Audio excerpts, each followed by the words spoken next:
Okay mga bossing, pakita ko muli itong pagbabanlocking nitong PLDT Home Wi-Fi, either H153 o kaya H155. Kasi nga po ay pareho lang kanilang dashboard interface. So, okay, punta tayo dito sa paglalagay. So, sarili kong password ay 123 admin.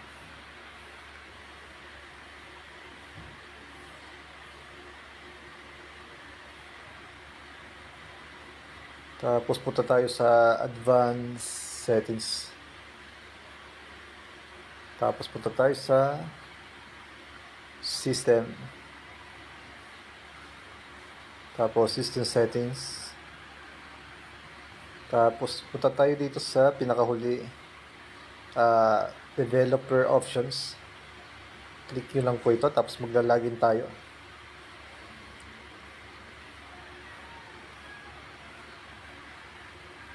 So, nandito na po yung kanilang band locking dito. Band selection.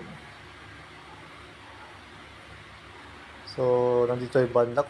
So, naka-no lock tayo, no?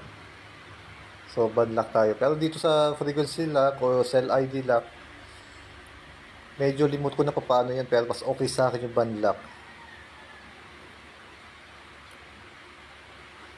So, magba-band locking tayo. Either dito sa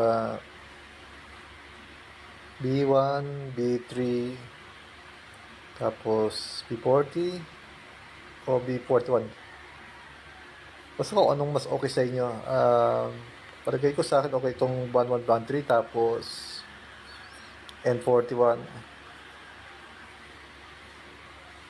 So okay, tatlong band locking ko, no? B1, B3, tapos N41. Tapos save. Tapos continue.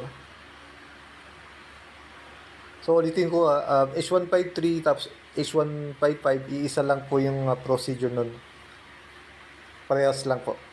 So, ganyan lang po kadali pagpabanlocking, no?